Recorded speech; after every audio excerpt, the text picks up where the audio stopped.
Driving लायसनच्या बाबतीत सगळ्यात मोठा गैरसमज, माझ्याकडे हेवीचं एकच लायसन आहे तर मी 2 व्हीलर चालू शकतो, 3 व्हीलर चालू शकतो, 4 व्हीलर चालू शकतो आणि सगळ्या प्रकारच्या भारतातल्या गाड्या चालू शकतो. हा गोड गैरसमज आहे. हेवीचं लायसन फक्त आहे तुमच्याकडे आणि तुम्हाला 2 व्हीलरवरती ट्रॅफिक किंवा आरटीओच्या माध्यमातून जर अडवलं तर तुम्हाला तो फाईन असतो विदाउट लायसन्सचा. पूर्ण भारतामध्ये ड्रायव्हिंग लायसनचे क्लास आहेत. बेसिक क्लास असे आहेत. 2 व्हीलर 2 प्रकारचे, एक आहे ते गिअरवालं, नॉन गिअरवालं. जर तुम्ही नॉन गिअर गाडी चालवताय मात्र तुमच्याकडे गिअरचं लायसन आहे तरी त्याला ऍक्सेप्टेड आहे. मात्र जर नॉन गिअरचं लायसन आहे आणि नंतर तुम्ही स्प्लेंडर किंवा युनिकॉर्न गाडी चालवताय तर त्या ठिकाणी तुमचं लायसन हे व्हॅलिड नाही.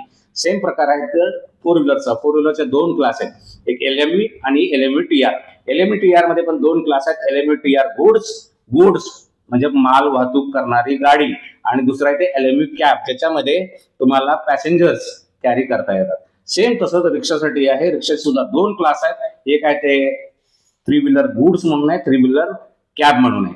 3 व्हीलर गुड्स असेल आणि जर तुम्हाला त्याच्या माध्यमातून परमिट काढायचं असेल तर मात्र त्याला प्रॉपर बॅच काढून तुम्हाला ती परवानगी आहे. परत एकदा सांगतोय की जर तुमच्याकडे हेवीचं लायसन असेल, फक्त हेवीचं, तर तुम्हाला 2 व्हीलर चालवायला परवानगी नाही. अशा प्रकारचे हे लायसन्स आहेत. लायसनची प्रोसेस समजून घ्या. 15 वर्षाच्या 16 वर्षाच्या वरचं लायसन हे 50 cc गाडीसाठी सगळ्यात इम्पॉर्टंट नोटीस आहे. 16 वर्षाच्या ह्याच्यावरती 50 cc गाड्या आता अवेलेबल नाही.